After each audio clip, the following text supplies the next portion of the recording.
Hello, everyone. Welcome to your weekly motivational moments with Eric Vickery, president of coaching at All Star Dental Academy. The greatest leaders have this mindset, this hero's mindset. So, great leaders are heroes. We've been talking a lot about being at both ends of the spectrum. It takes balance in your life. You can't just be all in on one end. This one, however, is a little bit different. The servant leader. This is a very popular term. It was coined by this author, Robert Greenleaf, and he wrote an excellent book on this, and we'll talk about that.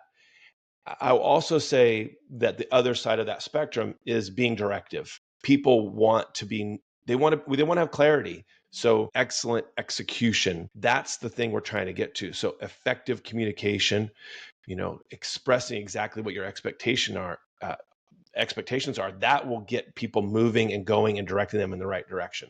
That's purposeful. The servant leader also jumps in that direction. So when he talks about this, he really argued that the most effective leaders weren't just these commanders, though. They weren't just these directors only, but they were on the humble side, which we've talked about. And their purpose was to serve those beneath them. And I don't mean that in an arrogant way or a cocky way, but just you have this hierarchy, which is important. The notion of a servant leader means that you're beginning with this almost a natural feeling that you want to serve others first. It's a conscious choice. And we do this great with our patients. We do this phenomenally well with our patients. We struggle oftentimes with our peers as we lead each other.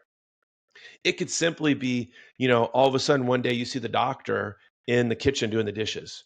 Now, that's not a regular occurrence and doing everybody's dishes. Now, everyone's doing their own, but in this case, doing everyone's dishes for some reason, or taking out the trash, or sweeping the halls. It is their business. They have the ultimate ownership mentality in this. However, it's meant to inspire. It's meant for others to see it and go, wow, if that person can do that, I love working for them, and I could see myself doing more of that. Now let's transition this to patients. The customer version of this would be called servant selling. Now I know I don't like that word selling, just like anybody else doesn't, but let's just get into it for a second. It really begins with the idea that people, us, that are moving patients towards health aren't manipulators. We're not manipulating them, we're serving them.